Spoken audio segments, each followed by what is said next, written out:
Bismillahirrahmanirrahim. Assalamualaikum warahmatullahi wabarakatuh. Alhamdulillah sahabat-sahabat semua. Ya, hari ini anda sekarang bersama dengan saya Muhammad Ridwan Tan dalam program The Deen Talk. Tajuk yang kita akan bawa akan kepada tuan-tuan dan puan-puan pada hari ini iaitu murtad, di manakah jalannya. Murtad satu topik yang sangat sensitif, yang jarang orang memperkatakannya. Tetapi ini bukan suatu perkara yang tidak ada, tetapi ini adalah sesuatu perkara yang wujud secara nyata. Jadi, tuan-tuan dan puan-puan, hari ini kita akan bawakan topik ini dan bahaskan bersama tuan-tuan dan puan-puan. Tapi sebelum itu kita ambil keberkatan sedikit. Kita mulakan majlis kita dengan bacaan umul kita Al-Fatihah. A'udzubillahi minasyaitonirrajim. Bismillahirrahmanirrahim. Alhamdulillahirabbil alamin. Arrahmanirrahim. Maliki yaumiddin.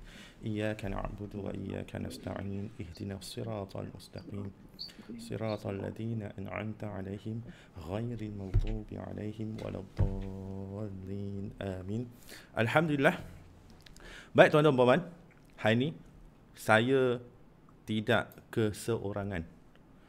Saya tidak keseorangan. Ada sahabat-sahabat yang bersama saya. Kalau tuan-tuan dan puan-puan lihat pada poster yang telah ada, kita ada panel-panel yang hebat. Jadi insya-Allah pada malam ini kita tampilkan panel kita ataupun asatizah yang pertama yang bersama kita, iaitu Al-Fadil Ustaz Dr. Syed Syaizan. Apa khabar Ustaz?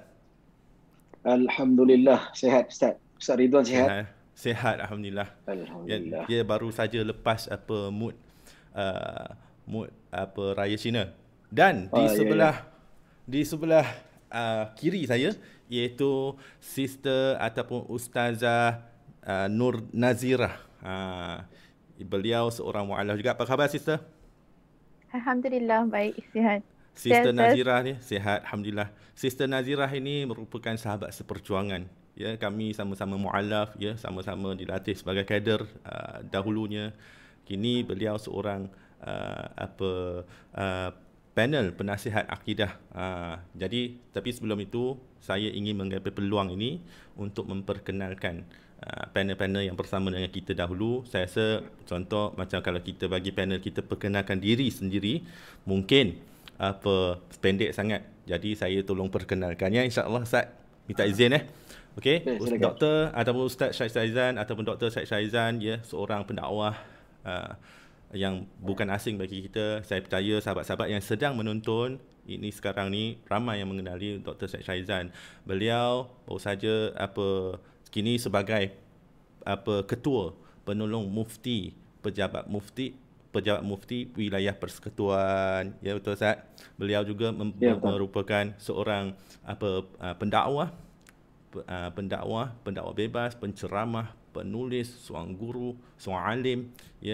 Tentunya hari ini bersama dengan beliau kita akan dapat banyak ilmu daripada beliau dan banyak informasi yang dapat yang kita akan peroleh daripada beliau. Dan seterusnya Ustazah Nazirah merupakan panel penasihat akidah bagi negeri Selangor, negeri Perak dan juga negeri Pulau Pinang yang dilantik oleh pejabat mufti, iaitu 3 negeri inilah, pejabat mufti Selangor, pejabat mufti Perak, pejabat mufti Pulau Pinang. Bukanlah satu tugasan yang mudah, bukanlah ramai orang tidak tahu ada jawatan yang sebegini. Apa tugas beliau? Tugas beliau adalah orang-orang yang telah memohon daripada mahkamah syariah untuk keluar daripada Islam ataupun murtad. Inilah orang dia, Ustazah Nazirah, yang akan mengendalikan sesi kaunseling, follow up kepada orang-orang ini, sehingga dengan kemungkinan mereka kembali kepada Islam, insya-Allah. Jadi kita hari ini kita juga akan mendengar perkongsian daripada beliau, insya-Allah. Jadi banyak cakap penat saya, kan. Jadi hari ini hari ini kita akan berbicara secara santai je, dan saya ingin mengucapkan setinggi terima kasih juga ya. The Deen Talk malam ini, The Deen Talk Nasihat Mu'alaf ya, dibawakan kepada anda ya oleh Islami, iaitu Ikatan Ilmuwan Ahli Sunnah wal Jamaah Malaysia, dan bersama juga dengan Waqaf An-Nur Corporation Berhad, Masjid Sultan Iskandar Bandar Datuk On Johor Bahru, IIC Islamic Information Center, dan juga Yayasan Dakwah Islamiah Malaysia. Banyak badan yang bekerjasama. Tentu sekali topik ini menjadi perbualan hangat ya, insya-Allah. Baik, tapi sebelum itu tuan-tuan dan puan-puan yang rahmati Allah Subhanahu Wa Taala kalian, ya, saya ingin membuat sedikit clearance dulu ya. Bila kita berbincang berkaitan dengan murtad, mungkin ada orang, kita akan fikir bahawa murtad itu kita akan menyentuh tentang agama lain. Apabila kita berbincang berkaitan dengan murtad, ianya tidak semestinya kita akan menyentuh berkaitan dengan agama lain.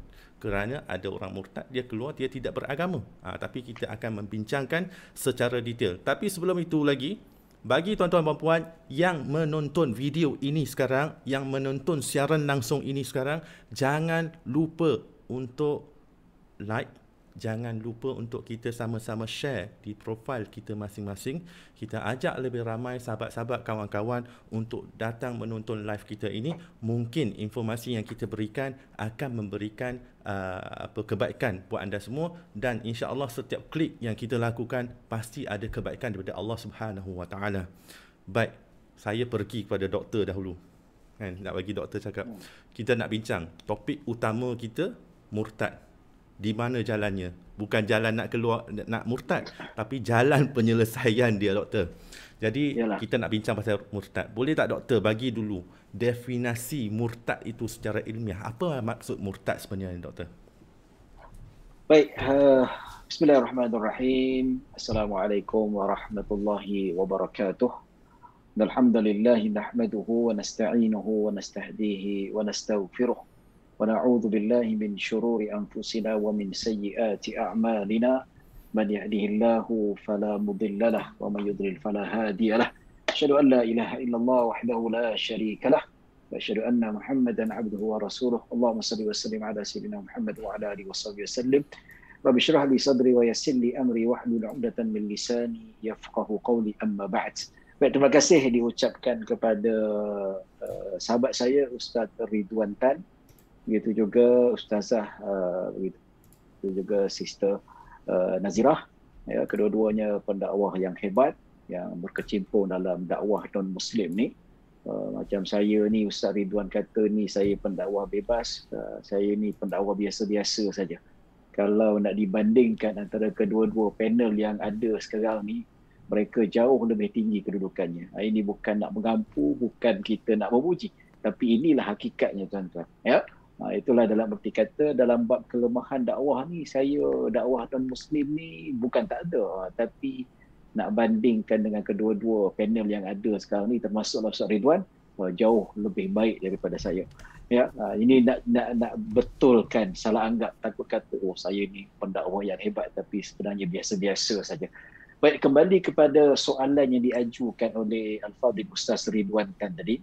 Maka saya nak nyatakan tentang definisi yang telah diperjelaskan oleh para ulama, di mana definisinya dia bukanlah satu perkara yang diperselisih oleh para ulama, tapi jelas maksud yang dijelaskan oleh para ulama di sini, iaitu kalau dalam bahasa Arabnya dipanggil ridah ataupun irtidad nama dia. Ya. Jadi kalau dalam bahasa Melayu dia dipanggil murtad. Jadi bila kita kata apa maksud ridah, apakah maksud murtad? So, ridah ini dia bermaksud dari segi bahasanya kembali. Kembali, apakah kaitannya antara istilah ridah itu dengan kembali, iaitu orang kembali kepada agama asalnya. Itu kaitan istilah dengan makna bahasa dari segi sudut murtad. Ya, manakala dari segi sudut istilah pula, iaitu merujuk kepada kembali kepada agama asal. Kalau orang tu asalnya beragama bukan Islam, dia kembali balik. Dia masuk Islam, dia kembali balik kepada agama asal. Ataupun orang itu yang sudah sedia ada Muslim seperti saya, lahir saja buka mata Islam, dia keluar daripada agama Islam, dia pergi ke agama lain. Ya, wa niyadzubillah, kita minta jauh-jauh diri kita, ahli keluarga kita dan seluruh umat Islam dijauhkan daripada gejala ini. Ya, keluar daripada iaitu berpindah ke agama lain dengan niat. Ya, maksudnya kalau dipaksa, kalau engkau tak keluar agama Islam, aku tembak engkau. Ini tak kira. Dia maksudnya dia keluar ataupun kembali kepada agama asal dengan niat, keikhlasan, voluntary, ya, ataupun dengan perbuatan. Perbuatan itu dia tak kata dia ini adalah kafir ataupun dia tak kata keluar Islam, tapi perbuatannya, kata-katanya itu boleh menunjukkan dia itu murtad ataupun keluar agama Islam. Contohnya dia menghina Rasulullah sallallahu alaihi wasallam. Dia menghina ataupun menafikan salah satu daripada rukun Islam. Itu pun dia juga, ya, ataupun perbuatan yang boleh menunjukkan dia ni murtad. Contohnya dia pijak Al-Quran, dia campak najis pada Al-Quran, ya, dia macam-macam perbuatan yang telah dispesifikasikan oleh para ulama secara detail. Maksudnya kalau kita nak sabitkan melalui perkataan, ya, kalau kata saya ijtihad, saya murtad, itu jelaslah, ya, itu pun perlu disiasat lagi, ya. Mungkin dia mabuk ke ataupun dia kena ugut dan sebagainya, ya. Ada perkataan lain yang ulama-ulama telah sabitkan, itu ada pendetailannya. Pendetailan ni kita boleh rujuk pada kita fiqh lah. Ya, ini maksudnya kalau kita dah syaki orang tu dia tu kufur, maka jabatan agama ataupun pihak berwajib boleh siasat untuk pastikan adakah dia betul-betul keluar daripada agama Islam ataupun tidak. Ya. Jadi tuan-tuan dan puan-puan dirahmati Allah Subhanahu Wa Taala, maka itulah boleh saya rungkaikan secara ringkas definisi murtad itu sendiri. Pertama, dia mesti dengan niat. Memang voluntary keluar daripada Islam. Dan murtad itu boleh berlaku daripada sama ada mulut ataupun perbuatan. Dua-dua ni boleh melambangkan dia itu terkeluar daripada agama Islam. Wallahu a'lam. Alhamdulillah, terima kasih doktor. Jadi maksudnya kalau seseorang itu hati dia tidak beriman, tetapi dia masih lagi melakukan hukum-hukum dalam Islam, iaitu hidup dalam keadaan secara zahirnya kita menghukum dia sebagai Islam, maka dia cuma terkeluar dari segi i'tiqad dia ataupun niat di dalam hatinya, maka orang itu kita tak boleh nak hukum dia sebagai murtad lagi. Murtad itu melainkan dengan seperti yang doktor kata tadi, isytihar daripada mulut ataupun dengan perbuatannya. Perbuatan, yes. Yang niat ini hanya Allah saja. Allah yang tahu. Sama jugalah golongan munafik di zaman Rasulullah sallallahu alaihi wasallam. Nabi tak bunuh dia. Walaupun Nabi tahu hati mereka menyembunyikan kekufuran. Sebab apa? Wahyu Allah beritahu pada Nabi sallallahu alaihi wasallam. Tapi pada zahir mereka mengaku Islam. Mereka sembahyang. Ya, maka di sini kita dapat lihat konklusinya manusia, kita hamba Allah hanya boleh menghukum pada zahir saja. Hati tak boleh kita pertikaikan. Ya, kita tak boleh kata dia ni masuk Islam pasal tak ikhlas dah tu. Itu bukan kerja kita. Ini banyak yang berlaku kat luar sana, Ustaz. Dia kata ini dia masuk Islam tak ikhlas dah tu, nak kahwin dah tu. Itu bukan kerja kita. Itu satu tindakan yang sangat falasi yang patut diubah dalam masyarakat kita, Ustaz. Itu bila doktor dah sebut ni, ini kita keluar daripada topik sedikit lah kan. Tapi bila doktor dah sebut ni, saya ingin membuat penjelasan jugalah. Biasanya orang masuk Islam dalam pelbagai cara. Allah bagi asbab kepada seseorang itu untuk memeluk agama Islam dengan pelbagai cara. Ada orang masuk Islam sebab dia kaji betul-betul. Ada orang masuk Islam sebab dia dapat mimpi ke apa. Itu biasa masyarakat kita suka dengar apa cerita yang macam tu. Ada orang masuk Islam sebab dia membuat perbandingan. Ada orang masuk Islam sebab dia mencari Tuhan. Ada orang masuk Islam sebab berkahwin, sebab hidup dia miskin. Dan pelbagai-bagai cara. Mungkin secara zahirnya mungkin dia tidak ikhlas pada asalnya. Tetapi apa jua sebab yang seseorang itu dia memeluk agama Islam, itu semua adalah izin dan daripada Allah Subhanahu Wa Taala. Sebab mungkin ramai yang itu asbab. Mungkin dia dah masuk Islam sebab nak berkahwin ataupun sebab nak dapat bantuan zakat dan juga sebagainya. Tetapi apabila telah masuk ke dalam Islam, dia hidup dalam suasana Islam, mungkin dia pergi belajar di kelas-kelas fardu ain, kemudian Allah campakkan taufik ke dalam hatinya. Wallahu a'lam, kan? Betul. Kebanyakannya ramai yang begitu, bukan kebanyakan, ramai yang begitu. Betul. Tapi alhamdulillah kita dah mendengar definisi daripada Dr. Syed Saizan sendiri, kan. Jadi kita ramai di sini ni. Ramai, alhamdulillah, crowd kita sangat bagus Ustaz. Dan juga ada ramai daripada asatizah juga bersama dengan kita yang sedang menonton perbualan kita. Kita ada Ustaz Iskandar Zulkarnain, kita ada Ustaz Bakhtiar Fikri pun ada bersama dengan kita, ya. Okey, Aslinda Sofi, waalaikumsalam. Saya tengok dulu siapa bersama kita, ya. Yang memberi salam saya menjawab sekali lah kan. Semua waalaikumsalam warahmatullahi. Baik. Jadi kalau doktor kata tadi, orang yang memeluk agama Islam kemudiannya dia keluar daripada Islam, murtad. Okey, itu mungkin tak lagi terkejut kembali kepada agama asalnya, ya. Kita sedihlah tapi tak terkejut sangat. Sekarang ni kita katakan orang yang lahir dalam keadaan Islam, mengamalkan cara hidup Islam, kemudiannya keluar daripada Islam. Sebab contoh dekat Malaysia, negara Islam, kalau kita kata Melayu memang sah-sah Islam. Tapi ada ke orang yang keluar daripada Islam? Ramai ke? Adakah keadaan yang parah ke? Ada ke keadaan macam tu? Nak tanya pada doktor dulu. Baik, ini soalan yang agak mencabar, ya. Jadi dia kalau arti kata kembali kepada definisi, kalau kita lihat isu murtad ni dia sama ada perbuatan ataupun kata-kata. Bila kita merujuk kepada kata-kata, memang ada. So bila merujuk pada kata-kata, dia ada macam-macam jenis. Ataupun dalam paling jelas kata, saya dah keluar daripada Islam, waliyadzubillah, saya sudah murtad, ya. Ataupun saya sudah memeluk agama sekian. Itu jelas murtad, ya. Tapi kalau kita nak cerita yang born Muslim, ada tak murtad? Ada, ya. Saya tak cerita statistik, saya tak cerita apa, saya cerita pengalaman saya sendiri. Sebab apa? Saya jumpa dengan golongan yang boleh dikatakan golongan etis, orang Melayu. Ya. Dia tunggu saya lepas kuliah maghrib isyak, dia jumpa saya. Hampir setengah jam juga kami agak berdebat, agak panas lah. Ya. Jadi cerita pasal ketuhanan, dia tak percaya Tuhan, dia tak percaya begini. Saya pun adalah ilmu sedikit nak dikaitkan dengan saintifiknya Al-Quran, saintifiknya hadis Nabi SAW yang berbalas.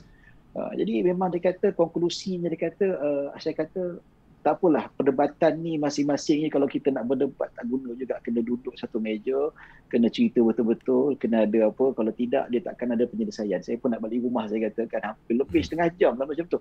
Dia kata konklusi kita bawa hujah. Dia tanya soalan pada saya, ada yang banyak saya dapat patahkan dan ada juga saya tak dapat patahkan sebab apa, kekurangan ilmu saya lah kan. Cuma last konklusi dia kata saya datangkan hujah dah. Ya, saya datangkan macam-macam hujah. Dia kata, awak masih percaya tak pada Tuhan? Kata saya tak percaya pada Tuhan. Saya masih tak percaya pada Tuhan. Ya, budak itu masih lagi belajar kat universiti, umur awal 20-an. Saya punya terduduk dan saya rasa sangat sedih. Saya balik rumah tu, Ustaz, saya tak ada mood nak makan. Isteri kata nak makan, tak nak makan, tak ada selera. Pasal apa? Peristiwa malam tu yang berlaku. Ya. Dan peristiwa yang berlaku itu pasal apa? Pertama, sebab saya sedih. Anak Melayu yang lahir Islam, saya tanya, dia kata dia masuk sekolah agama, belajar mengaji, boleh baca Al-Quran. Ustaz, saya boleh baca Al-Quran dengan tajwid, Ustaz, dia kata. Tapi akhirnya menjadi free thinker, menjadi ateis dan sebagainya. Dan kedua, saya sedih. Ilmu saya tak kuat nak patahkan hujah dia.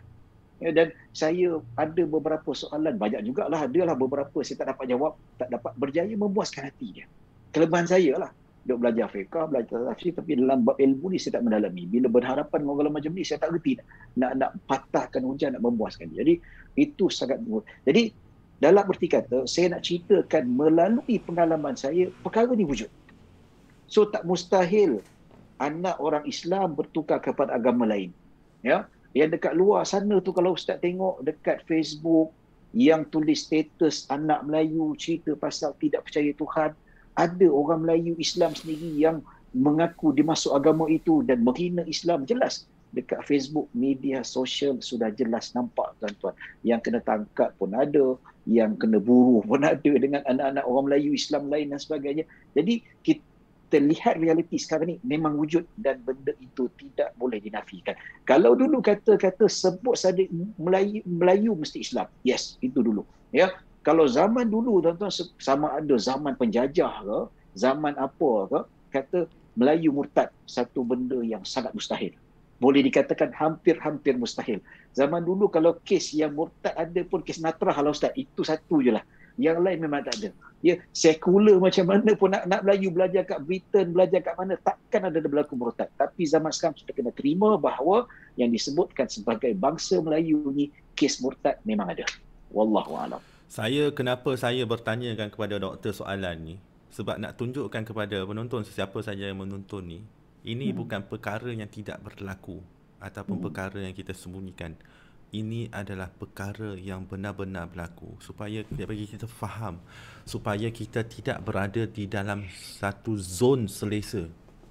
Kita ingat Malaysia negara Islam, Islam kita tidak tergugat. Tidak. Ada orang, bukan satu kes, bukan dua kes. Malahan sebenarnya ada sebenarnya. Dan saya nak bertanya, sebelum ulas tu saya nak bertanya kepada Sis Nazirah. Sis Nazirah, sepanjang bertugas sebagai panel penasihat akidah ni, jangan bagi tahu figure Sis, jangan bagi tahu figure, tapi saya nak tanya, banyak tak daripada kalangan orang yang memohon keluar daripada Islam Sis?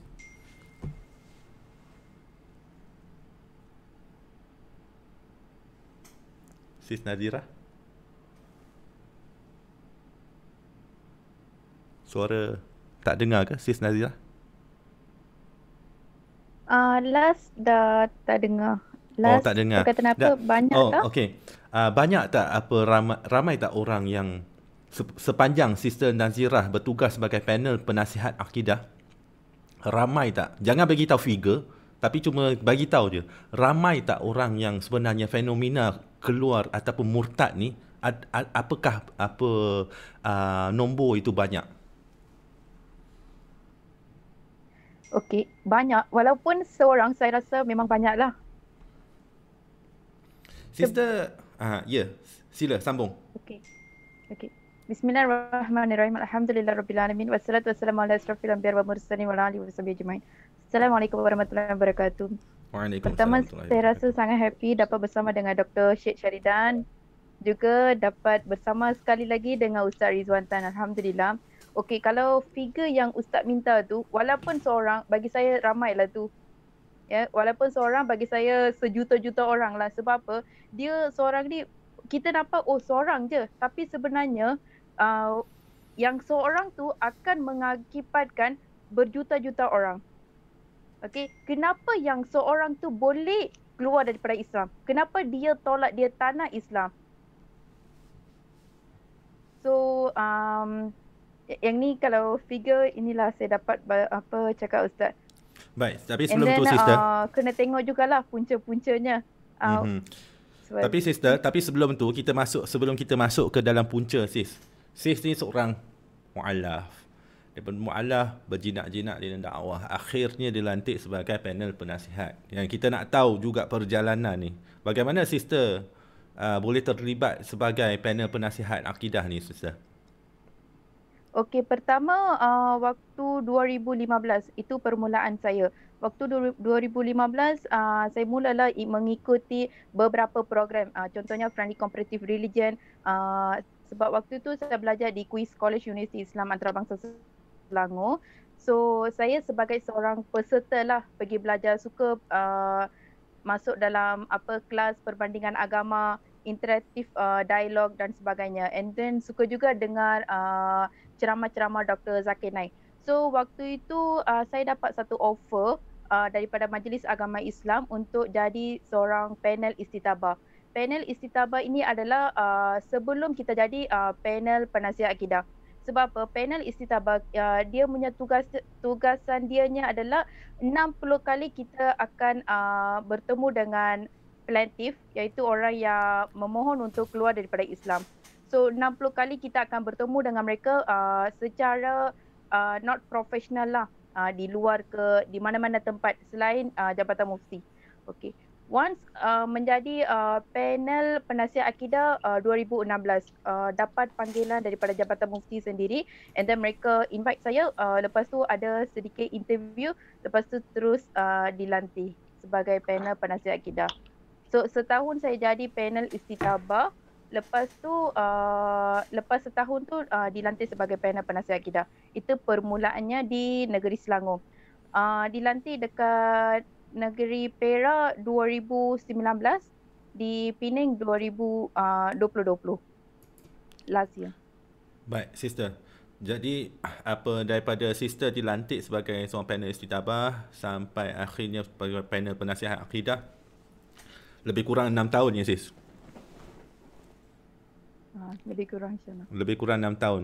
Jadi saya nak tanya sister, jadi bagi seseorang yang katakan kita tak nak benda ni berlaku, tapi katakan seseorang itu dia memohon keluar daripada Islam, kemudiannya dia membuat permohonan itu di mahkamah syariah. Jadi dibicarakan, tapi sebelum tu dia kena bertemu dengan panel istitabah dulu 60 kali, betul? Dia Selepas itu proses bagaimana proses dia? Dulu 12 kali. Okey. First dia akan jumpa panel penasihat akidah dulu 12 kali di Pejabat Mufti. Lepas tu baru dia akan jumpa, kalau yang 12 kali tu tak berjaya, baru dia akan panel istitabah akan take over 60 kali. So dalam 60 kali tu setahu saya lah jarang 60 kali tu berlangsung. Selalunya macam kalau panel datang, plaintiff pula tak datang. Kalau plaintiff datang, panel pula tak datang. So benda tu akan melambatkan proses murtadnya sebenarnya. Tapi sebenarnya so, kalau yang tu dekat Selangor sahaja. Kalau sepanjang sis bertugas ini berdasarkan pengalaman lah, apakah punca-punca orang mohon untuk keluar daripada Islam daripada apa yang sis nampak? Okey, pertamanya iman dia, mereka lemah lah. Sebab kadang-kadang saya handle majority adalah yang convert to Islam, yang masuk Islam, mualaf. So secara dekat Jabatan Mufti apa semua tu, saya handle yang majority mualaf. Yang dekat luar daripada Jabatan Mufti baru ada 1-2 kes yang born Muslim. So when majority adalah convert, so kita kena tengoklah apa sebab mereka convert to Islam. Adakah dia masuk Islam sebab betul-betul dia kaji perbandingan agama and then dia terima Islam because kebenaran Islam, ataupun dia masuk Islam mungkin sebab dorongan-dorongan mungkin dapat duit ataupun macam pengaruh dan sebagainya. Itu yang mualaf lah. Selain daripada itu, kalau kita tengok born Muslim, kelemahan iman mereka. Iman mereka mungkin tak kuat, tak faham akidah sebenarnya. Orang yang kata nak keluar daripada Islam, sebenarnya mereka tak faham akidah. Kalau mereka faham apa itu akidah, apa itu Islam, kemanisan iman dan Islam, saya yakin 99% mereka tidak mahu keluar daripada Islam. Yang 1% tu memang ingin nak cabarlah. Itu apa, tak boleh buat apa. Tapi yang maksimum kita sepatutnya kena ambil kesedaran yang mereka sebenarnya tak faham berkenaan akidah, iman dan Islam. Itu antara punca yang utama. Selain itu mungkin disebabkan nafsu. Example, waktu yang saya pernah jadi penguat kuasa, so when kita tangkap kaluar dan sebagainya, mereka terus cakap, saya bukan Islam lah. Sebab Islam mana boleh tangkap kaluar kan? And then kalau yang macam berpuasa, saya bukan Islam lah. Walaupun perkataan macam doktor kata tadi, walaupun perkataan itu boleh membawa mereka ke murtad. So ini antara punca-punca utama. Juga faktor sosial. Pengaruh barat, macam sekarang saya nampak ramai yang fikir Islam adalah satu agama yang kolot ataupun yang tak ada kebebasan. Kalau macam orang barat, dia boleh buat ikut suka hati sendirilah. Apa dia nak buat, dia boleh buat. Nak pakai yang seksi boleh. Sebab mereka nampak Islam semua benda tak boleh, ini tak boleh, itu tak boleh, ini haram, itu haram. So mereka nampak maksimum Islam adalah satu perkara yang sangat negatif, satu agama yang selalu macam menyusahkan diri kita. So mereka nak bebas. So yang faktor sosial membuatkan mereka rasa macam nak hidup bebas, liberalism dan sebagainya. So mereka berpengaruh dengan benda-benda itu. Ini antara punca yang saya nampak. Saya dah dengar ni, tak tahu malam ni saya boleh tidur ke tak. Tapi daripada apa yang diulaskan oleh Sister Nazirah sebenarnya, tuan-tuan dan puan-puan, kepada sesiapa saja yang sedang menonton ini, saya nak bagi tahu sesuatu. Tadi Sis Nazirah kata ramai yang mungkin yang nak keluar Islam ni, antara puncanya dia rasa Islam ni satu agama yang mengungkung, banyak benda yang tak boleh, ini haram, tu haram. Tuan-tuan dan puan-puan, Allah Subhanahu Wa Taala memberikan begitu banyak nikmat kepada kita semua. Daripada kita bangun pagi, kita tidur, kita bangun pagi, kita celik mata, kita masih hidup, masih boleh bernafas, itu adalah nikmat Allah. Kita tahu bahawa dunia, alam dan segala isinya adalah pasti ada pencipta, dan pencipta itu adalah Allah. Yang sesuatu yang kita gunakan dalil Al-Quran, hadis dan akal kita sendiri pun kita tidak mampu untuk menafikannya. Kalau kita rasa Islam ni suatu agama yang terkongkong, tuan-tuan dan puan-puan yang sedang menonton, kalau kita ada daripada kalangan tuan-tuan dan puan-puan merasakan Islam itu adalah satu agama yang mengongkong anda, sebenarnya cuba kita fikirkan balik antara halal dan juga haram, yang mana satu Allah berikan kita lebih banyak. Kalau kita kira-kirakan balik, yang halal, yang benda yang baik tidak mampu untuk kita kira dengan jari. Sedangkan yang haram itu hanya beberapa perkara. Tetapi kenapa kita perlu fokus kepada perkara yang haram? Dan daripada apa yang Sis Nazirah cakap tadi, sebenarnya akhirnya dia berpangkal kepada kelemahan iman, ilmu dan juga amal kita. Ustaz Ridwan. Ya. Ya, sini. Okay. Apa ni, soalan tu menarik. Tapi saya nak tanya Ustaz Ridwan boleh? Boleh. Ustaz Ridwan ni sidang penonton dia pengalaman dalam menguruskan isu-isu golongan mu'alaf ni. Selain daripada kelemahan akidah, mungkin Ustaz boleh terangkan lagi punca-punca kenapa golongan mu'alaf ni kembali murtad ataupun kembali kepada agama asalnya. Saya yakin dia tak satu faktor, dia ada faktor lain juga, kan? Dia ada banyak faktor sebenarnya. Tuan-tuan dan puan yang rahmat Allah Subhanahu Wa Taala kalian, sebenarnya orang yang murtad, kalau kita banyak tersebut tentang mu'alaf, sebenarnya kalau saya tidak bolehlah tak mampu untuk kita memberikan figure di sini ya. Tetapi sebenarnya yang memohon untuk murtad sebenarnya ramai. Kalau yang dah mohon pun dah ramai, yang tak mohon lagi dah ramai. Dan daripada apa yang kami tahu adalah yang cubaan untuk keluar daripada Islam itu bukan daripada kalangan mu'alaf dia. Dia yang Islam asal dengan yang mu'alaf, dia hampir seimbang sebenarnya. Sebab tu kita nampak bahawa perkara ni adalah parah. Tapi antara punca-punca, contoh kelemahan akidah, kelemahan kekurangan ilmu dan juga sebagainya. Ada orang yang okeylah, kalau daripada segi kalau doktor tanya mu'alaf, antara sebab yang menyebabkan seseorang itu dia keluar daripada Islam, ada banyak sebabnya. Yang pertama, dia masuk Islam sebab kahwin. Sebenarnya kahwin adalah salah satu langkah dakwah yang sangat berkesan. Dengan kahwin campur itu, kita membawa seseorang itu kepada Islam dan kita memberikan Islam kepada dia. Daripada situ dia belajar hidup dan suasana, akhirnya dia menerima Islam dan hidup sebagai seorang Islam yang sejati. Tapi yang menjadi masalah apabila seseorang mu'alaf itu, dia masuk Islam berkahwin. Kahwin pula dengan suami ataupun isteri, especially suami lah. Suami yang beragama Islam, tetapi di dalam rumah tersebut, di dalam rumah tangga tersebut tidak pernah mengamalkan Islam. Bila seseorang itu yang tidak mengamalkan Islam, kita tak jaga solat, kita tak jaga agama, kita tak menjaga hukum, macam-macam kita buat tanpa menghiraukan batas hukum, dan terjadilah permasalahan rumah tangga yang akhirnya membawa kepada penceraian. Jadi walaupun yang mu'alaf ini dia telah memeluk agama Islam, tetapi dia tidak pernah hidup dalam suasana Islam sebab keluarga dia pasangan dia tidak memberikan Islam kepada dia.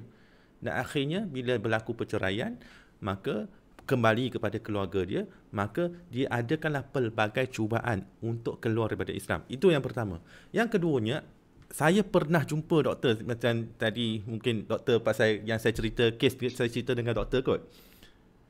Ada orang ni, dia nak masuk Islam. Dia masuk Islam. Asalnya masuk Islam sebab nak kahwin. Tapi bila dah masuk Islam, dia dah belajar, semangat datang. Semangat dia datang, dia ingin menjadi Islam yang benar-benar. Dia ingin mempelajari Islam, mendalami Islam, ya. Tetapi pada masa yang sama, dia menghadapi pelbagai cabaran dan dugaan daripada orang Islam kita juga. Dan ini mungkin bukan kes yang banyak lah ini, tapi ada kes macam ni. Tetapi disebabkan marah dia kepada orang Islam kita, sifat memeruntak dia mungkin dia tak dapat berfikir dengan secara rasional, dia nekat untuk keluar daripada Islam sedangkan dia percaya Allah itu wujud. Itu doktor. Dan pernah juga saya jumpa. Baik, ya? Terima kasih Ustaz. Ya. Ya sister, ada pertambahan ke? Pernah juga saya jumpa. Ada. Ya, bukan saja mu'alaf. Saya pernah handle Ya, sister. Okey, pernah juga saya jumpa bukan saja mu'alaf, ya, yang Islam asal. Yang Islam asal yang dia diberikan pendidikan agama sejak daripada kecil, mampu membaca Al-Quran dengan baik, mampu mengajarkan Al-Quran, mampu menghafal Al-Quran, tetapi tidak ada kefahaman di dalam agama itu. Akhirnya dia tidak hidup dalam keadaan Islam dan dia mengisytihar diri dia keluar daripada Islam. Ni orang yang saya kenal, maaf tuan-tuan puan-puan, dia isytihar dia keluar daripada Islam, dia buat penyembahan yang macam-macam. Macam tu. Ya sister, silakan. Sister Nazirah.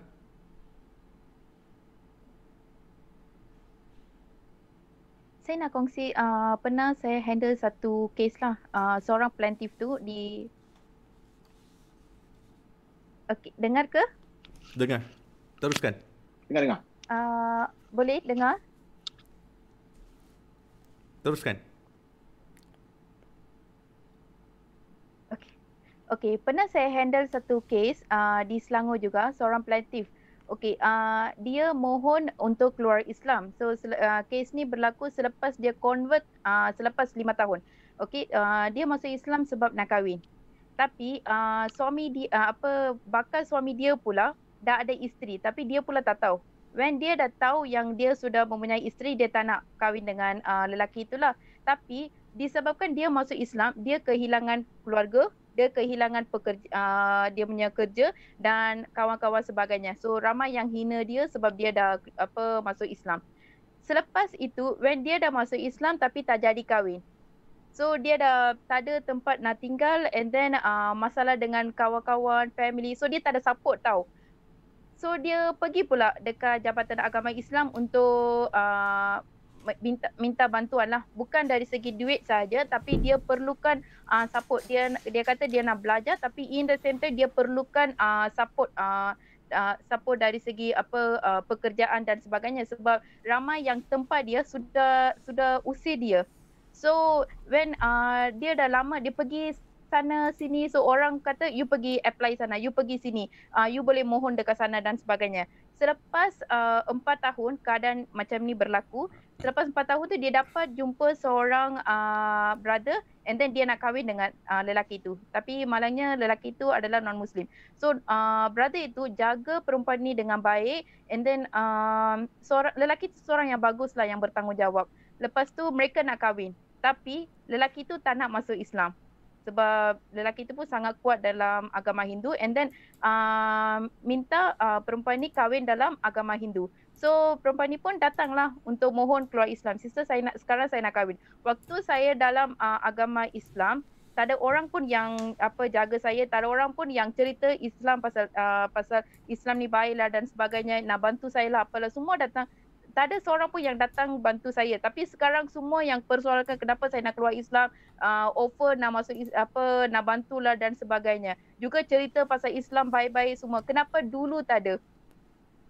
Kenapa baru sekarang? Dah dekat 4 tahun hidup saya terumbang ambing. So sangat susah. Tapi sekarang baru korang datang baru nak ajar saya Islam, and then suruh paksa saya kekalkan dalam Islam. Sekarang saya tak minat dengan Islam, and then saya memang rasa tak suka dengan orang Melayu ke, and then lagi-lagi mamak lah dia tak suka. Sebab yang asalnya dia nak kahwin dengan mamak lah kan, dia yang tipu. So dia dalam keadaan yang sangat marah.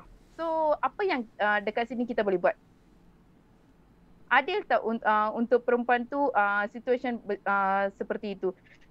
So bagi saya keadaan sebenarnya kalau lelaki tu bohong, yang dia bohong perempuan ni nak kahwin dan selepas tu dia tipu dan sebagainya, saya rasa tak apalah, biarlah dia dalam keadaan lelaki tu tipu dan sebagainya, biarlah. Tapi apa tanggungjawab kita pejabat agama? Dia pergi ke pejabat agama, apa tanggungjawab mereka yang mereka dah laksanakan? Di manakah perginya ihsan kita? Kalau kita seorang Muslim yang baik, kita takkan menghina orang yang minta bantuan kepada kita. Kalau kita dapat bantu, kita bantulah. Kalau kita tak dapat bantu, jangan kita sesekali kita nak menghina mereka.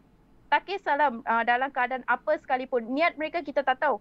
Walaupun kadang-kadang memang sengaja orang nak ambil kesempatan terhadap kita kan. Terhadap kebaikan yang kita nak bagi. Ataupun terhadap kebaikan zakat nak bagi. So kadang-kadang sifat-sifat kita yang tak bagus, yang negatif, membuatkan mereka tak suka terhadap Islam. Walaupun asalnya macam doktor katakan, tak kisahlah mereka masuk Islam sebab apa. Tapi lepas tu tanggungjawab kita pula bukan sekadar syahadakan mereka saja, tapi tanggungjawab kita adalah untuk memastikan ada tak dia faham berkenaan akidah, berkenaan apa tu iman, apa tu Islam. Tapi kadang-kadang kita macam waktu nak syahadakan dia, wow, dia nak masuk Islam. Allahu Akbar, Allahu Akbar. Tapi selepas dia masuk Islam tu buat tak tahu. Kadang-kadang menghina pula mereka masuk Islam ni, mereka datang ni mesti dia nak minta tolong lah. Mesti dia nak minta bantuan lah, etc. etc. So keadaan ni semua sangat menyedihkan. Sebab apa? Ramai mualaf dalam pengalaman saya lah 6 tahun ini. Sebenarnya 2012 pun saya dah mula handle kes keluar Islam, tapi secara bukan di makam yang Jabatan Mufti lah, secara informal. Okay, so majority mualaf nak keluar Islam disebabkan oleh perkahwinan. Selepas itu, yang keduanya, mereka nak mohon untuk keluar daripada Islam adalah sebab orang itu dilahirkan sebagai seorang Islam tapi dibimbing, dijaga oleh keluarga non-Muslim. Asalnya dia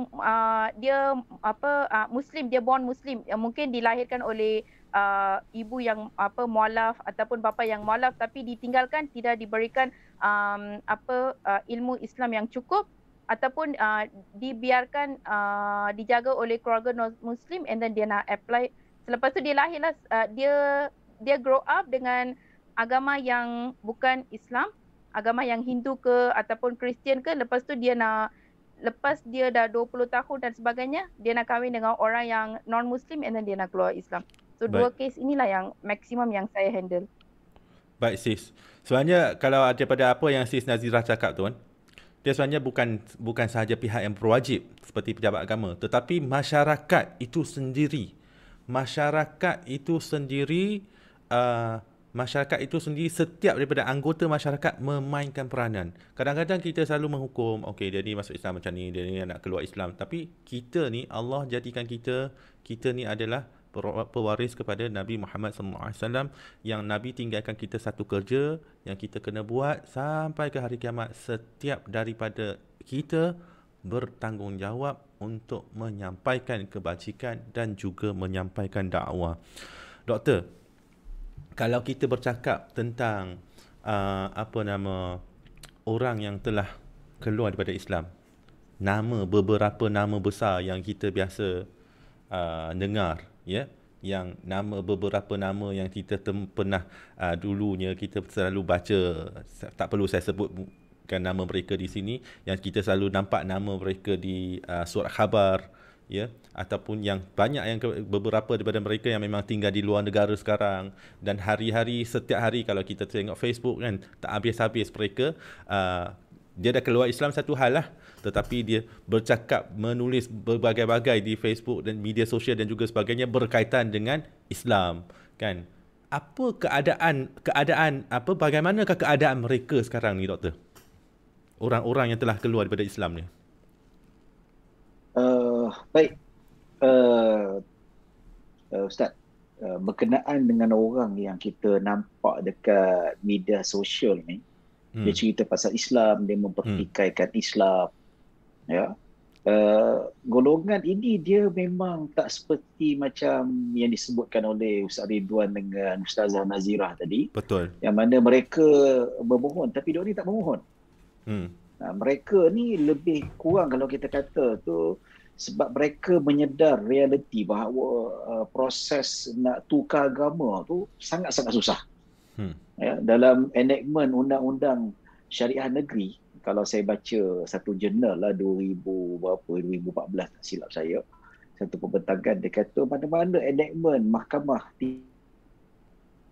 tinggi syariah negeri, dia tak ada satu enactment khusus cerita pasal murtad. Dia ada cerita pasal hukum tukar agama, tukar status agama. Ya. Dan tidak ada hukum yang jelas. Tapi cuma mereka ni bukan dalam erti kata mereka ni dia nak minta tukar agama ataupun murtad, tapi mereka bak kata orang bergerak di bawah istilah underground. Mereka ada pergerakan mereka sendiri dan mereka ada penghayatan agama yang mereka cenderung itu sendiri. Dalam keadaan bila kita berinteraksi dengan mereka, tuan-tuan, mereka tetap tak tukar IC. Mereka kata nama siapa? Nama Zulkifli, bukan nama sebenar. Nama Said, bukan nama sebenar. Kalau perempuan mungkin nama dia Intan dan sebagainya. Ya, tapi mereka ni kebanyakannya mereka bergerak secara halus. Ya, ada yang berani mereka explore wajah dan identiti mereka dekat Facebook. Dan ada dia yang buat fake account. Cerita pasal tu, cerita pasal ni. Ya, jadi kalau kita lihat mereka ni bergerak dengan secara senyap. Kalau Ustaz boleh ingatlah, tak silap saya tahun 2017. Ya. Maksudnya betul. Kita nak cerita murtad ni bukan hanya tertumpu kepada berpindah pada agama lain, tetapi tidak percaya pada Tuhan juga dinamakan sebagai murtad. Jadi bila kita sebut tentang perkara ini, ada dia panggil sebagai atheist republic. Dia yang pernah dianjurkan, yang mana terkejut mereka masuk secara senyap. Bila kita tengok atheist republic ni, mereka bergerak satu dunia, kempen tidak percaya agama dan kempen tidak percaya kepada Tuhan. Dan kempen itu berjaya masuk pada 2017. Tahun tu saya ingat lagi, masa tu saya tahun pergi haji. Ya, Alhamdulillah.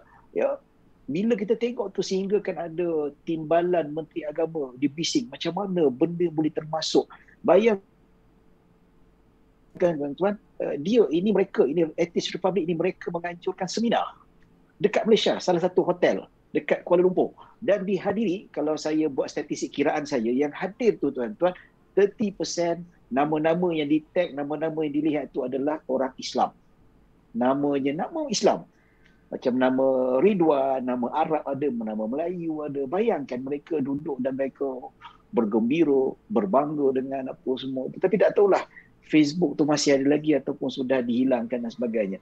Maka golongan ni kalau mereka kita kata mereka tu walaupun pada zahirnya, pada IC-nya tak nampak mereka murtad, tapi penghayatan mereka itu kalau kita lihat mereka sudah lagi tidak beragama dengan agama Islam, tidak beriktikad sebagai iktikad adanya Tuhan dan seumpamanya. Ada yang cuba menyelewengkan makna Tuhan daripada asas yang sebenar kepada makna yang lain, ya, ataupun ada yang membawa yang lebih teruk, dia membawa pada bahawa pluralisme. Pluralisme ni menyamakan semua agama dengan agama Islam. Maksudnya agama tu dengan agama Islam sama saja. Semua penganut agama dekat dunia ni buat baik masuk syurga. Ini tanda-tanda kalau kita lihat dalam perbahasan di kalangan para ulama, ini dinamakan sebagai perkara ataupun amalan yang membatalkan iman. Ya. Jadi benda ni sangat luas, Ustaz. Kalau apakah keadaan mereka sekarang, tuan-tuan, betul lah kata Ustaz Ridwan tentang perkara ini, mereka bergerak. Mereka bergerak dan mereka dalam keadaan yang cuba nak cari pengaruh sebanyak mungkin. Jadi kalau Dan kita, kalau kita lihat balik, Islam ni, segi semua sudut. Sila Ustaz. Ustaz? Ya, sila Ustaz. Islam Teruskan. Islam tu diserang segelinap sudut. Antara orang Islam sendiri yang murtadnya, yang memperjuangkan LGBT, macam-macam. Segelinap pelusuk Islam itu diserang. So kalau kita tak bekerja keras, kalau kita tidak bekerjasama, dan kalau kita tak ambil tindakan daripada akar umbi itu, kita tak ambil tindakan, maka benda ni akan berluasa. Tak mustahil. Maksudnya benda tu boleh separate dengan mudah. Maksudnya melalui jalan teknologi moden zaman sekarang ni, iaitu gejala murtad boleh berkembang dengan pesat. Iaitu dengan melalui internet, melalui media sosial, Instagram dan seumpamanya. Ini semua ejen-ejen secara halus yang mana mereka bekerja nak sebarkan fahaman supaya umat Islam keluar daripada Islam itu sendiri. Sangat bahaya. Sangat bahaya.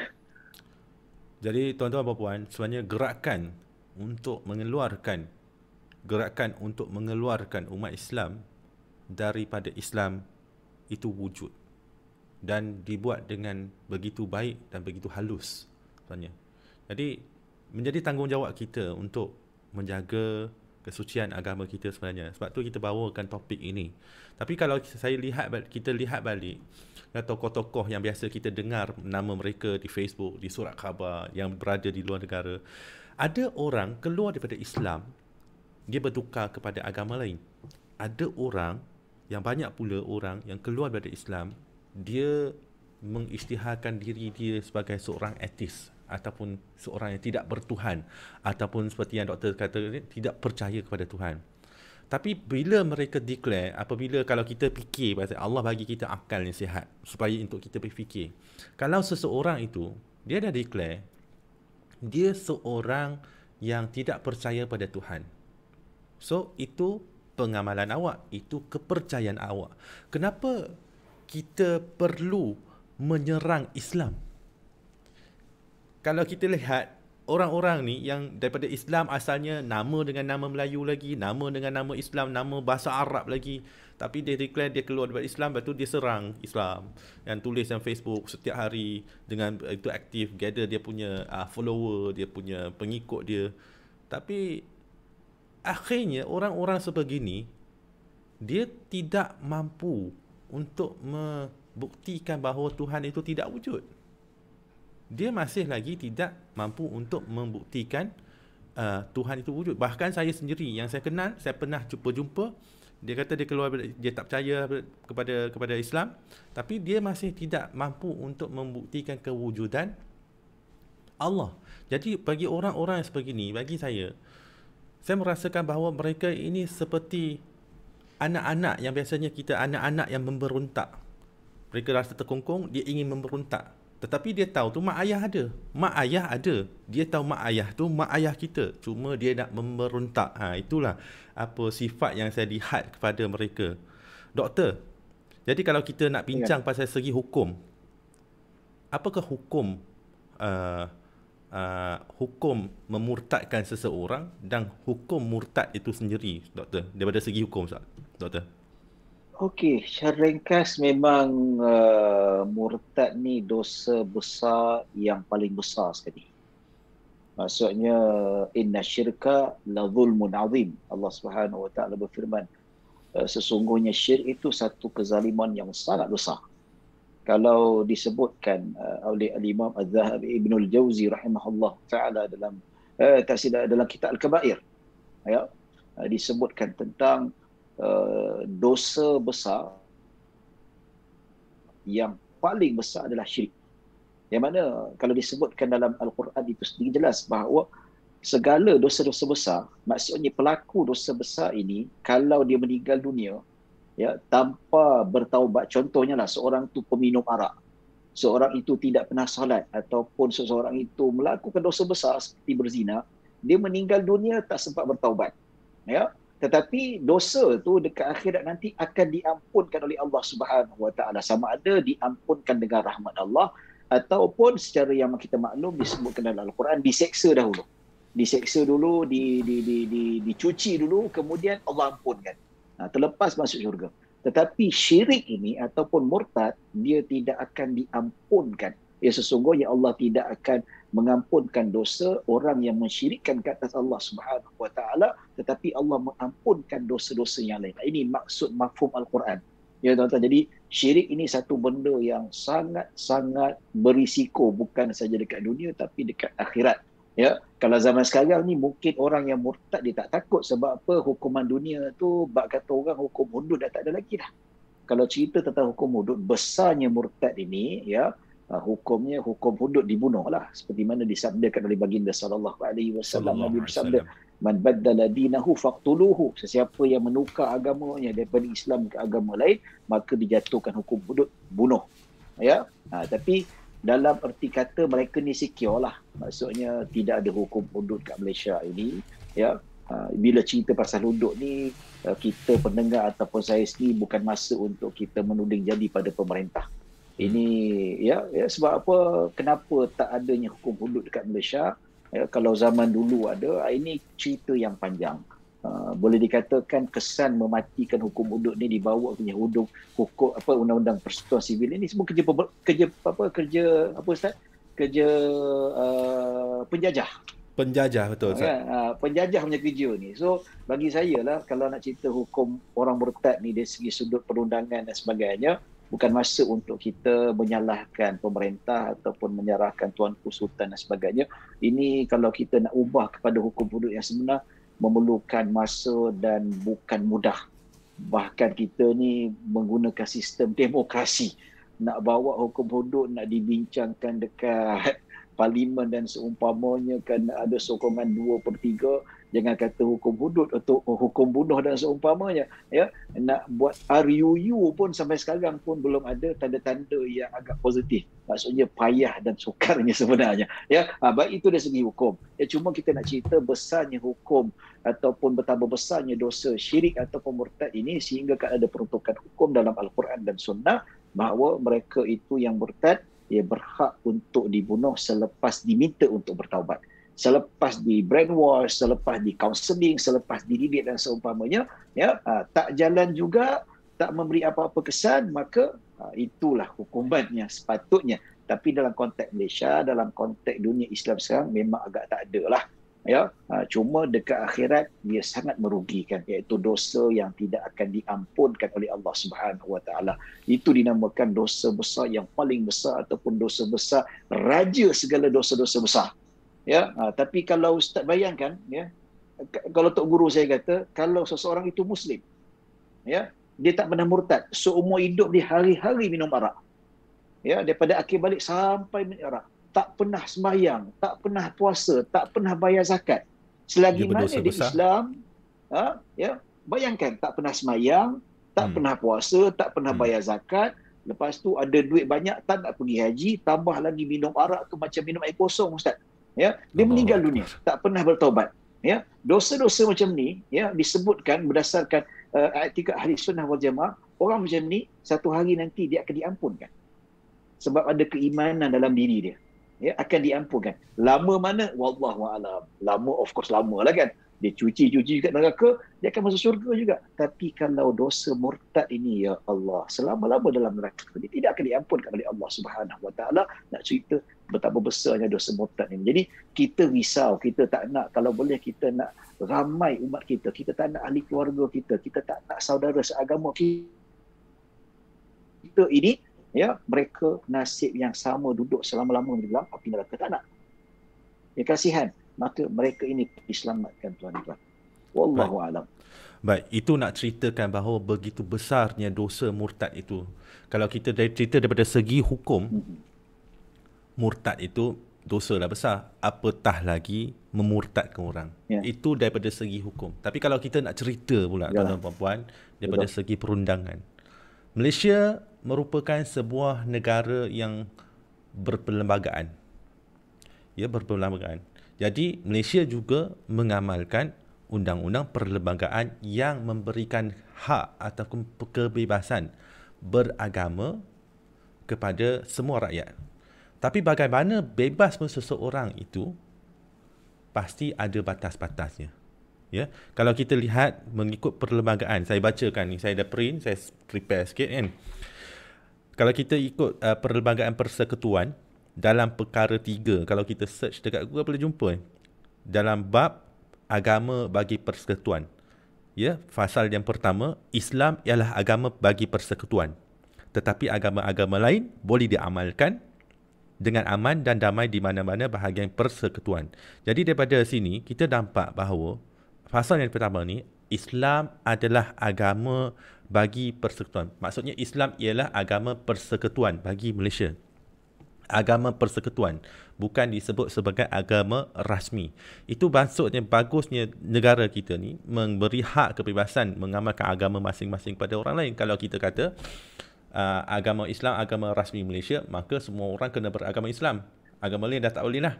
Tapi agama persekutuan, agama Islam adalah agama yang yang utama, ya, dalam urusan-urusan rasmi dan juga menerapkan pemerintahan menerapkan nilai-nilai Islam di dalam perundangan, tetapi memberi hak kebebasan kepada orang ramai hidup dalam keadaan damai. Fasa yang kedua, di dalam tiap-tiap negeri selain daripada negeri yang tidak mempunyai raja, kedudukan raja sebagai ketua agama Islam di negerinya mengikut cara dan setakat yang diakui dan ditetapkan oleh perlembagaan negeri itu, dan tertakluk kepada perlembagaan itu segala hak keistimewaan, prerogatif dan kuasa yang dinikmati olehnya sebagai ketua agama Islam tidaklah tersentuh dan tercatat, tetapi dalam apa-apa perbuatan, amalan ataupun upacara yang berkenaan dengan majlis raja-raja telah bersetuju bahawa perbuatan, amalan atau upacara itu patut diperluaskan ke seluruh persekutuan. Setiap raja lain hendaklah atas sifatnya sebagai ketua agama Islam dan membenarkan yang di-Pertuan Agong mewakilinya. Sebenarnya kalau kita lihat, ini adalah, kenapa saya bacakan ini? Ini adalah sesuatu kita sebagai seorang rakyat Malaysia, kita faham hak kita dan ada perkara-perkara yang kita tidak boleh nak pertikaikan. Memang sudah ada di dalam perlembagaan dan kita tahu posisi kita masing-masing dan kita menghormati setiap pihak. Ada pihak-pihak yang cuba mempertikaikan sesuatu apa yang ada dalam perlembagaan, sebab kita tidak perlu pertikaikan. Dalam perkara yang 11 pula, dalam perkara yang 11, kebebasan beragama, tiap-tiap orang, fasal pertama, tiap-tiap orang berhak menganuti dan mengamalkan agamanya yang lain, tertakluk kepada fasal 4, mengembangkannya. Tiada seorang pun boleh dipaksa membayar apa-apa cukai yang hasilnya diperuntukkan khas kesemuanya atau sebagainya bagi maksud suatu agama selain agama dia sendiri. Bebasnya di Malaysia ini, fasal ketiga, tiap-tiap kumpulan agama berhak dalam kurungan A, menguruskan hal ehwal agamanya sendiri. B, menubuhkan dan menyenggara institusi-institusi bagi maksud agama atau khairat, dan dalam kurungan C, memperoleh dan mempunyai harta dan memegang dan mentakbir mengikut undang-undang, yang dalam kurungan 4, undang-undang negeri dan berkaitan dengan wilayah-wilayah Persekutuan Kuala Lumpur, Labuan Putrajaya. Undang-undang persekutuan boleh mengawal atau menyekat pengembangan apa-apa doktrin atau kepercayaan agama di kalangan orang yang menganuti agama Islam. 5. Perkara ini tidaklah membenarkan apa-apa perbuatan yang berlawanan dengan mana-mana undang-undang am yang berhubungan dengan ketenteraman awam, kesihatan awam dan prinsip moral. Jadi kalau kita lihat daripada segi beragama pula, dia setiap negeri ada enactment dia masing-masing. Ya, saya ambil contoh, enactment Selangor, enactment agama bukan Islam, kawalan pengembangan di kalangan orang Islam 1988.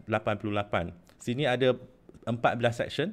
Ya, ada kesalahan memujuk, mempengaruhi dan menghasut orang beragama Islam supaya mengubah keimanan, kesalahan mendedahkan orang belum dewasa beragama Islam kepada pengaruh agama bukan Islam, kesalahan mendekati orang Islam untuk mendedahkannya kepada apa-apa ucapan atau pertunjukan sesuatu mengenai agama bukan Islam.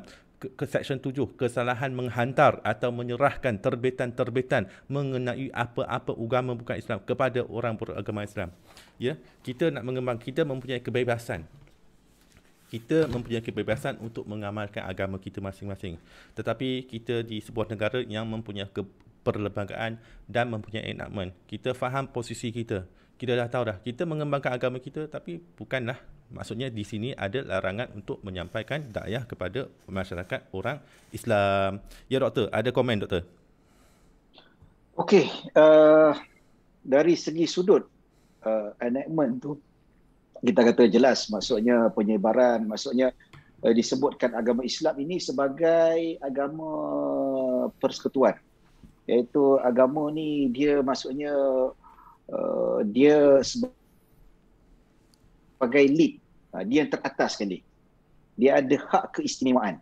Ya, macam kita nak kata dekat negara-negara Eropah sebagainya letakkan Roman Catholic sebagai agama rasmi ataupun persekutuan. Jadi kalau kita lihat berdasarkan persetujuan ketika mana dimasukkan undang-undang persekutuan itu, diletakkan dan dipersetujui oleh kalau kita kata yang memberi kemerdekaan kepada kita ni, bahawa Islam sebagai agama persekutuan berjaya telah ditetapkan. Dan ini kalau kita kata dalam segi sudutnya perbahasannya adalah Islam adalah agama ketuanan Islam dekat negara Islam itu sendiri.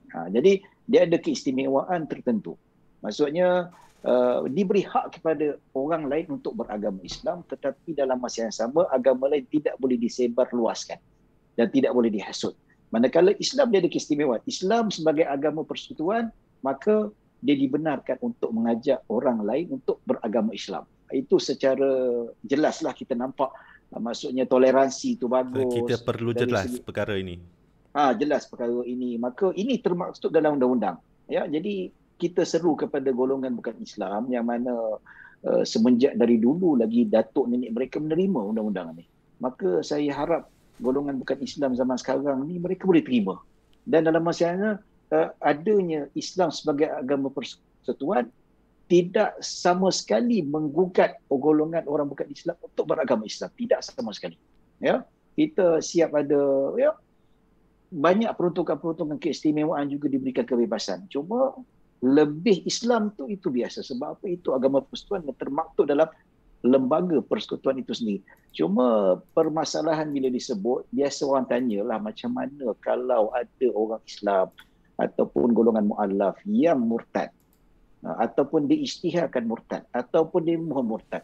Bagaimana dari segi sudut hukum dia macam mana? Ya, jadi kita berbalik-balik dari segi sudut hukum Islam kita dah sebutkan jelas dah.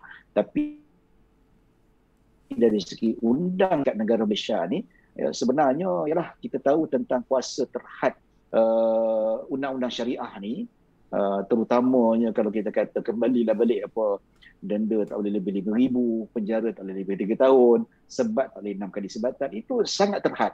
Ya, jadi betul. Kalau kita kata nak mengaplikasi hukum hudud untuk golongan murtad yang sebenar ni, satu benda yang agak mustahil lah sekarang. Ya, begitu saya kata zaman sekarang ini tak perlu ataupun kita tak perlu nak bangkitkan atau menyalahkan pemimpin kita. Ya, kenapa hudud tak ada, kenapa sukan implementkan hukum hudud ke atas murtad, sebab apa? Dia kesan daripada zaman dulu lagi. Dia berkesan sampai ke zaman sekarang. Ya, cuma apa yang kita boleh lihat, ya, mahkamah syariah dia ada kuasa yang sedikit ni kita gunakan sebaik mungkin. Ya, iaitu mahkamah syariah boleh tetapkan orang yang mohon untuk jadi murtad ni, dia ada kuasa untuk tahan dan diletakkan tempat kawasan pusat pemulihan akidah. Jadi benda ni kita kena empowerkan, kita kena betul-betul gunakan sebaik mungkin. Ya, kalau kita ada kuasa untuk tahan dia supaya arahkan dia untuk pulihkan agama dia, pulihkan akidah dia supaya tidak keluar dari Islam, ini yang patut diperhalusi dan patut diperkemaskan. Dan begitu juga silibus-silibus, bagaimana kalau kita lihat dari segi sudut pengajian yang macam mana perlu diperlihatkan, sekolah perlu diperhaluskan supaya lebih, kata orang tu, up to date lah Ustaz. Ya, up to date dan semasa. Dan bagi saya silibus tu boleh dilihat, diperhaluskan lagi supaya lebih kepada antarabangsa. Sebab apa? Kita lihat golongan mu'alaf ni dia dapat pengaruh untuk kembali murtad. Kadang-kadang bukan disebabkan dia baca orang keliling, tapi pengaruh daripada antarabangsa, internet sekarang ni. Ya, tomahan-tomahan, begitu juga dakwah-dakwah yang apa semua. Itu saya setuju. Mungkin Ustaz Ridwan ataupun Ustazah Nazira boleh kongsi jugalah kan. Sebab apa kita sendiri jumpa golongan-golongan liberal di kalangan anak muda ya. Dia belum murtad lagi. Saya ada jumpa 2-3 orang liberal. Ya. Kita pernah dialog dengan dia. Dia memang liberal. Macam mana boleh liberal? Sebab dia memang mengikuti perkembangan gerakan liberal, dakwah liberal yang berada dekat Eropah sana. Internet, tak pernah pergi Europe pun, tak pernah apa. Tapi maklumat-maklumat tu dapat dengan petik jari saja. So saya rasa dengan ada kuasa boleh menahan golongan yang memohon untuk murtad ini, maka kita gunakan sebaik mungkin bagaimana kita memperhalusi silibus-silibus, sama ada kita nak baik pulih akidah orang yang dah murtad ini, ataupun mereka yang baru masuk Islam, supaya silibus tu bukan saja, kata orang tu bukan fardu ain sajalah. Fardu ain jangan ditinggalkan. Tapi persiapan bila mereka berada kat luar lagi. Macam mana? Bagaimana nak menghadapi golongan-golongan macam ni? Macam mana nak menghadapi dakwah-dakwah macam ni? Itu sangat penting. Wallahualam, mungkin Ustaz Ridwan lebih tahulah kan tentang silibus. Dia peranan yang dimainkan oleh semua pihak, Ustaz. Peranan yang dimainkan oleh semua pihak. Contoh di sini kalau kita lihat logo di atas, kita ada Islami, kita ada Yadim dan juga pelbagai organisasi ni. Sebenarnya kita dekat Malaysia, organisasi Islam yang ada di Malaysia ni perlu bergerak secara bersepadu. Jalan secara bersepadu. Fikirkan satu cara, maksudnya pelbagai cara. Saya percaya bahawa pelbagai cara dan inisiatif yang telah dijalankan. Tapi kita perlu lagi menguatkan lagi usaha, menguatkan lagi pertalian di antara kita supaya dapat sama-sama, setiap negeri dapat bergerak bersama-sama untuk menangani isu-isu macam ni. Tapi kalau kita tadi kita berkongsi berkaitan dengan hukum, ya, murtad, memurtadkan, kita berkongsi tentang perundangan. Mungkin yang pada kalangan, mungkin ada penonton yang bukan Islam, mungkin ada berfikir bahawa mungkin Islam ni kenapa macam rigid, macam di manakah hak kita? Kan, macam Islam ni memandang, bagaimana Islam memandang agama yang bukan Islam? Sebenarnya Islam, apakah pandangan Islam kepada agama bukan Islam? Islam secara ringkasnya, Islam mengakui kewujudan pelbagai agama. Tetapi maksudnya kita boleh hidup secara berharmoni di kalangan yang berbeza agama. Tetapi Islam hanya mengiktiraf, tetapi Islam tidak mengiktiraf agama lain. Menerima kewujudan dengan mengiktiraf itu perkara yang berbeza. Mengiktiraf bahawa agama itu adalah agama benar. Daripada segi akidah Islam itu agama yang benar. Menerima kewujudan agama lain, tapi tidak semestinya mengiktiraf agama lain. Itu kan.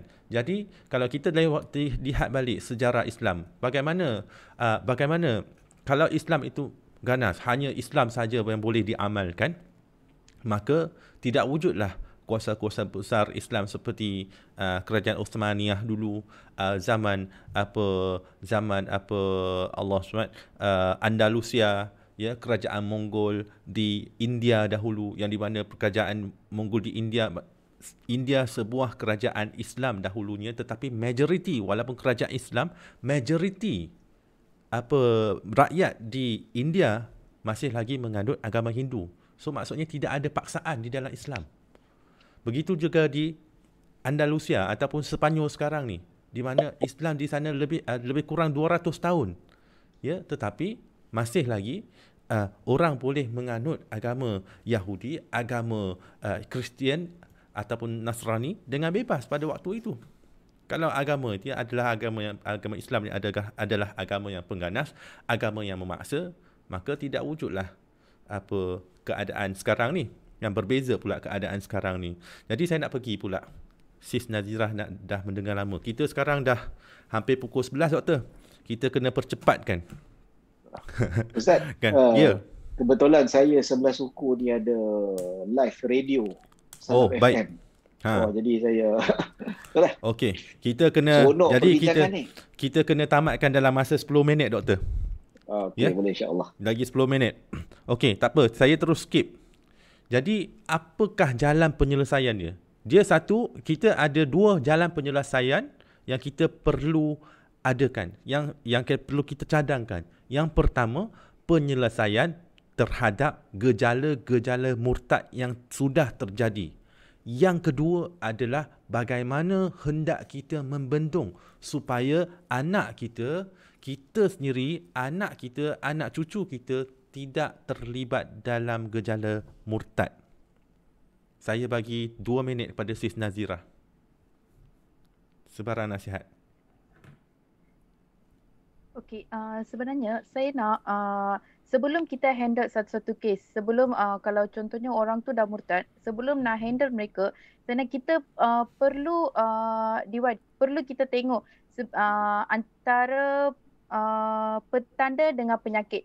Kadang-kadang kita tengok ada fever, ada flu and then batuk dan sebagainya, terus kita nak selesaikan yang fever tu ataupun yang flu tu. Tapi kita sebenarnya tak tahu pun puncanya adalah COVID-19. So when kita bagi vaksin, automatiknya yang petanda-petanda tu akan selesai. Begitulah dengan kes murtad ini sebenarnya. So kita kadang-kadang kita tengok orang kata I tak suka Islam, saya benci Islam, saya tak suka lah sebab Islam ni begini-begini, ada misconception dan sebagainya, misunderstanding dan sebagainya. Tapi sebenarnya puncanya apa yang membuatkan dia filekan kes itu. Kalau kita tahu punca, baru kita dapat selesaikan, baru kita dapat membendung kes itu, dapat selesaikan kes itu. Kalau selagi kita tak tahu puncanya, kita tak dapat nak selesaikan kes itu. So and then majority yang saya handle, mereka adalah tidak faham Islam. Masuk Islam disebabkan sesuatu perkara, selepas tu mereka nak keluar, bila perkara itu tak dapat ataupun tidak memuaskan hati mereka, mereka nak keluar Islam. So and then dalam waktu itu dapat tak mereka faham apa tu maksudnya Islam? Apa tu iman, apa tu Islam? Berkali-kali saya ulang balik perkataan iman, akidah, Islam. Sebab apa? Bagi saya mereka keluar Islam disebabkan mereka tak faham perkara itu.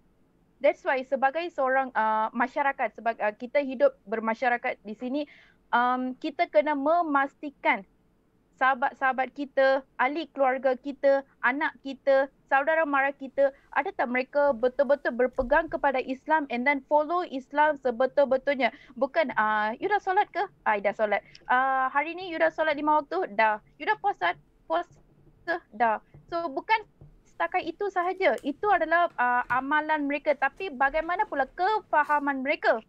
Kadang-kadang kita lupa nak perhatikan akidah mereka. Selalu kita tengok, oh dah baca Quran. Okeylah Alhamdulillah. Dah pakai tudung. Okeylah Alhamdulillah. Tak makan babi. Okey dah Alhamdulillah. Tak merokok. Tak dah okey dah selesai. Tak ada masalah. Tapi pun akidah macam mana? Akidah mereka macam mana? Kefahaman mereka macam mana? So bila kita perhatikan, kita dulu kita, baru kita akan boleh pergi luar and then baru kita sebagai seorang pemimpin kepada masyarakat yang kecil ataupun organisasi NGO ataupun sebagai seorang pemimpin negara dan sebagainya. Baik, terima kasih sis. Okey, last doktor. Doktor sedikit nasihat doktor. Kalau macam mana kita nak membendung apa gejala murtad untuk ahli generasi kita akan datang, dan kalau sebagai umat Islam hari ini, kalau kita terjumpa seseorang yang ada tanda-tanda dia nak keluar daripada Islam, apakah pandangan dan sikap kita terhadap mereka sebagai orang Islam? Baik, terima kasih. Saya setuju seperti mana yang Ustazah Nazira sebut tadi, pemahaman itu penting. So saya tak perlu ulas lagi. Cuma satu je lah, nak pastikan ahli keluarga kita, anak kita. Saya minta pada orang luar sana, tolong kawal media sosial. Kita kawal media sosial anak-anak kita. Itu sangat bahaya. Ya. Dia handset tu, kebebasan kita bagi pada anak kita tu, dia boleh jadi pisau dan dia boleh jadi, dia macam pisau. Pisau kita boleh potong sayur dan ada kala salah guna dia boleh jadi membunuh. So kawal anak kita, kalau anak kita dia boleh melengkar pergi sana, pergi sini, tengok sana, dia jumpa website etis, dia jumpa website yang program untuk memurtadkan, ini sangat-sangat bahaya. Itu kena kawal betul-betul. Kita kena tahu anak kita buka internet apa, dia melayari internet apa. So benda ini satu benda yang tidak boleh dibawa main, yang mana perlu dilihat dari segi sudut pendidikan anak-anak itu sendiri, yang mana mak bapak kena pandang. Jangan beri kepercayaan penuh pada anak-anak sampai mereka bebas untuk melayari internet. Ini sangat bahaya. Ini jangan apa, saya Ustaz Ridwan, Ustazah Nazirah, saya sendiri kita berkecimpung dengan dunia dakwah ni tuan-tuan. Permasalahan anak-anak adalah antara puncanya media sosial. Akhlak, murtad, liberal dan seumpamanya memang ya. Sebab saya mungkin dari segi sudut orang murtad saya kurang, tapi saya banyak berdepan dengan golongan anak-anak muda liberal. Bila kita siasat memang mana you dapat ni semua? Internet. Semua internet. Dari internet mereka berkumpul, dari internet lah mereka buat gathering, mereka belajar dan seumpamanya, mereka dapat maklumat. Itu satu perkara yang perlu dikekang dan nak tutup langsung tak boleh. Ya, tapi paling tidak pun kena kawal. Harap dapat menjawab. Ada tertinggal soalan ke Ustaz? Saya? Okey, betul. Boleh Ustaz. Boleh Doktor. Yalah. InsyaAllah. Ustaz apa? Jadi saya rasa Ustaz Ridwan pun kena bagi tambahan juga kot apa. Baik. Sebab pengalaman saya buat sedikit pertambahan. Daripada segi bagaimana? Sini ada satu soalan daripada Khairul Anam. Ada yang masalah mengenai murtad, siapa yang kita nak rujuk? Okey, bergantung kepada di mana kita berada. Kalau kita nampak ada kawan, ada orang yang ada tanda-tanda murtad. Yang pertama, pihak authority yang kita boleh rujuk adalah kepada jabatan agama. Ya, setiap negeri dia ada. Contoh macam unit pembangunan sumber manusia, unit dakwah dan juga sebagainya, kita rujuk. Ya, kita boleh rujuk kepada pejabat agama ataupun jabatan agama ke mana apa yang kita boleh lakukan, apa tindakan yang boleh diambil, kepada siapa yang kita boleh follow up. Kemudian kita ada banyak NGO yang bergerak aktif di lapangan. Ya, NGO yang aktif bergerak di lapangan yang kita boleh hubungi mereka untuk mereka buat follow up. Ataupun inilah salah satu platformnya, page Nasihat Mu'alaf. Boleh PM page Nasihat Mu'alaf, ya, yang kita akan adalah sos-sos yang kita insya-Allah kita akan bantu, Yadim, Islami dan juga sebagainya yang kita boleh bantu untuk follow up. Dan kemudiannya awal tadi doktor ada sebut berkaitan dengan kita sekarang ni Islam diserang daripada segenap penjuru. Jadi apa yang kita perlu buat? Sebenarnya itu bukan perkara yang pelik. Wujudnya gerakan untuk memurtadkan umat Islam itu tidak pelik. Semakin ramai orang untuk membantah cubaan untuk menjatuhkan Islam itu tidak pelik. Sebab perkara ini telah dikhabarkan kepada kita. Inilah yang akan berlaku pada akhir zaman. Selagi ada Islam di atas muka bumi ini, selagi itulah ada pihak yang cuba menjatuhkan Islam. Kita kena biasa dengan fenomena ni. Cuma kita sebagai umat Islam, kita kena memperkuatkan diri, hidupkan Islam, hidupkan Quran di dalam diri kita. Kita sebagai seorang Islam, kita hidupkan agama dalam jiwa kita, bukan setakat solat dan juga membaca Quran. Tidak.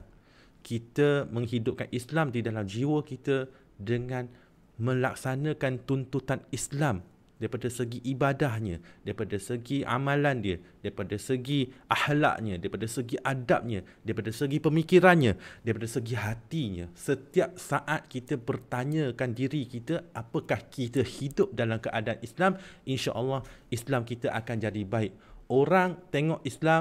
Orang lain tengok Islam bukan melalui ceramah, orang lain tengok Islam bukan melalui Quran, orang lain tengok Islam bukan melalui hadis, orang tengok Islam melalui apa yang kita bawa. Kalau kita mampu mencerminkan Islam dengan baik, insya-Allah orang akan pandang Islam itu baik. Cuma kelemahan kita selalunya kita tak mampu deliver dengan baik, insya-Allah. Jadi Khairul Anami, Cik Khairul bolehlah berhubung, boleh PM page Nasihat Mu'alaf, kemudian insya-Allah kita cuba tengok macam mana kita nak bantu, insya-Allah akan nasihatkan. Dan ada satu komen akhir sekali daripada Tinta Inspirasi, kelemahan berkaitan zakat, sangat susah, terlampau banyak proses, asal agama lain mendahului, lalu terhutang budi, mungkin tak berjaya ketua keluarga tapi mampu bagi kesan pada anak-anak. Itu salah satu sebab, tapi tidak ke semua sebab pada itu. Sebab daripada segi pusat zakat pun dia ada prosedur yang perlu diikuti. Tapi pasal bab zakat ni kita tak bincang hari ni. Bab zakat kita bincang minggu depan hari Isnin. Saya akan bawakan kepada tuan-tuan topik seterusnya, ya, topik yang seterusnya iaitu ke mana pergi duit zakat. Kita nak tahu adakah zakat itu diagihkan ataupun tidak. Kita dapatkan penjelasan, kita dapatkan perkongsian pengalaman itu sendiri. Ya, kita akan bincangkan topik ini pada minggu depan. Ya, jadi itu sahaja untuk hari ini. InsyaAllah saya memohon maaf, saya mengucapkan sekali lagi, ya, saya mengucapkan ribuan terima kasih kepada Dr. Syed Syaizan, ya, kerana sanggup bersama dengan saya pada malam ini. Terima kasih kepada Ustazah Nazirah, ya, beliau berada di Penang, sanggup bersama dengan kami pada malam ini sampai pukul 11 malam dah ni. Doktor nanti akan live perkongsian di radio Salam FM, berkaitan bercerita tentang COVID-19. Sama-sama kita follow Salam FM, nanti kita dengar pula perkongsian daripada Dr. Syed. Dan juga akhir sekali, jangan lupa untuk follow vaksin vaksin tengah hangat, nanti kita dengar Salam. Okey, jangan lupa untuk follow dan like page Nasihat Mu'alaf Ridwan Tan. Jangan lupa untuk like dan follow page Waqaf An-Nur Corporation Berhad. Jangan lupa untuk like page Masjid Sultan Iskandar Bandar Dato' On, dan juga Ikatan Ilmuwan Ahli Sunnah wal Jamaah Malaysia di Facebook, dan juga Yayasan Dakwah Islamiah Malaysia. Dan juga akhir sekali saya nak ambil peluang ini untuk promote sikit. Okey, kita ada satu YouTube channel Nasihat Mu'alaf kan. Jadi bolehlah subscribe, bolehlah like, bolehlah share. Ya, insya-Allah kita tampilkan tokoh-tokoh atau orang biasa ataupun mu'alaf yang terlibat dalam usaha-usaha dakwah ini dengan secara aktif. Setiap kisah perkongsian mereka pasti ada ibrah dan juga nasihat yang mampu kita ambil daripadanya. Insya-Allah jangan lupa untuk like dan share. Okey, jadi itu sahaja untuk hari ini. Dengan itu saya mohon maaf banyak-banyak, ya. Terima kasih sekali lagi. Terima kasih kepada semua yang terlibat. Terima kasih kepada tuan-tuan dan puan yang menonton sehingga ke akhir. Kita punya audience kita not bad, insya-Allah. Itu saja. Dengan itu saya tangguhkan majlis kita pada malam ini dengan tasbih kafarah dan surah Wa'as. Subhanakallahumma bihamdika asyhadu an la ilaha illa anta wa astaghfiruka wa atubu ilaik. Bismillahirrahmanirrahim. Wal 'asr innal insana lafi khusr illa alladhina amanu wa 'amilus solihati wa tawasaw bil haqqi wa tawasaw bis sabr. Wabillahi taufiq wal hidayah. Wassalamu alaikum warahmatullahi wabarakatuh. Waalaikumsalam.